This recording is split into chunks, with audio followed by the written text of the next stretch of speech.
फूल का पौधा। बहुत ही पुराने समय की बात है।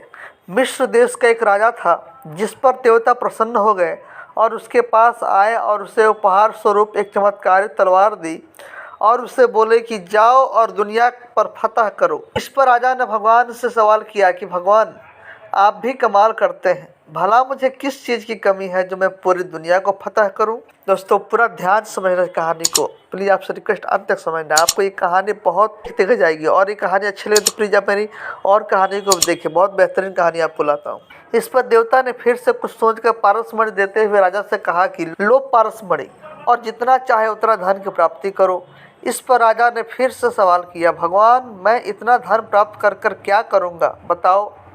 राजा ने वो लेने से मना कर दिया। इस पर देवता ने उसे एक अप्सरा देते हुए कहा, ये लो, मैं तुम्हें तुम्हारे साथ रहने को ये खूबसूरत अप्सरा देता। इस पर राजा ने कहा, भगवान, मुझे ये भी नहीं चाहिए, आपके पास इन सबसे कुछ बेहतर हो तो बताओ। देवता अब सोच में पड़ गए और कहने लगे, सभी मनुष्य तो यही सब पाने के लिए संघर्ष करते हैं और मैं तुम्हें सहर्ष इतना सब दे रहा हूँ, फिर भी तुम मना कर रहे हो। तो तुम भी बताओ कि मैं तुम्हारे लिए किस चीज़ की व्यवस्था करूं जो तुम्हें पसंद हो। राजा ने देवता से कहा, भगवान, जरा सोचिए, मैं अगर तलवार को धारण करता हूं तो भी उसकी धार भी एक न एक दिन चली जाएगी, और नहीं तो मैं कौन सा युगों युगों तक यहाँ रहने वाला हूँ।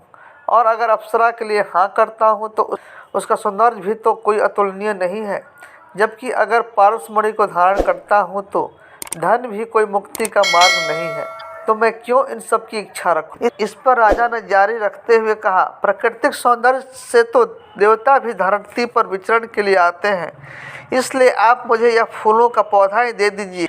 मैं इसे बड़ा होते और इसमें फूलों को खिलते हुए देखूंगा। इससे रमणीय मेरे लिए कुछ और अधिक नहीं हो सकता। दोस्तों, इस कहानी का सार मेरे नज़र में यही है कि इस दुनिया की तमाम सारी चीज़ जो भी हमें दिखती है वो सिर्फ क्षणिक मात्र है, लेकिन हमें खुशी ढूंढना है तो हम अपने अंदर ढूंढें, अपने मन को शांत रखें। Thanks for